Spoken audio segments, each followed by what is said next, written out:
So when you buy land, one of the most important things that you can do for your property is adding a gate. If you have any type of access roads, or perhaps you're going to be putting in your access roads, the very next thing that you're going to want to be doing is putting in a gate. Now, why is this? This is because you do not want to make it easy for any trespassers, any strangers, any high school boys on four-wheelers to be able to access your property. One, that's going to give you a little extra protection on liability-wise, but two, it's simply going to help protect your asset that you are working to manage for whatever your goals may be. Perhaps it's simply for you to go out and enjoy. You don't want folks to go out there and go, on a Sunday free ride on their four-wheelers, rutting up everything that you are working to manage towards.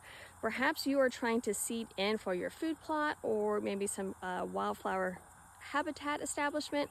The last thing you want is for someone to take their vehicles and go out and go for a joy ride out on your property and destroying all of that investment and all of that work.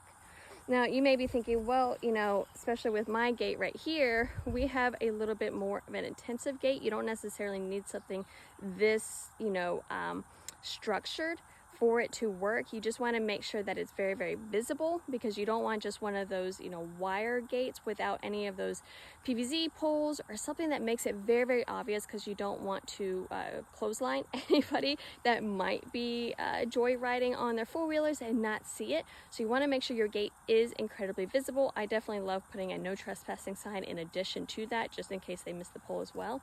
But if you do decide to do something more structured, you may be thinking, well, this side of the gate isn't necessarily keeping anybody out. Like, you can just as easily go through here and, walk through it.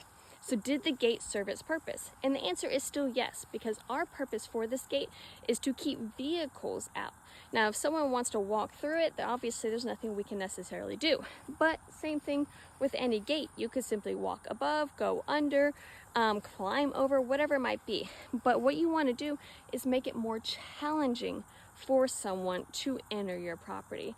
This also, again, is going to give you that extra liability coverage that not anybody could willy-nilly just go through your property.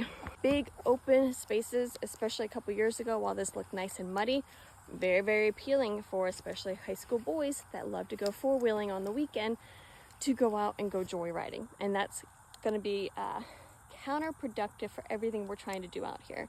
So yes, someone could just simply hop the gate, but it's going to keep the vehicles from being able to access our property and help us conserve and protect what we're trying to manage. So first thing you need to do, especially if you have accessible roads to your property, when you buy land, put a gate up.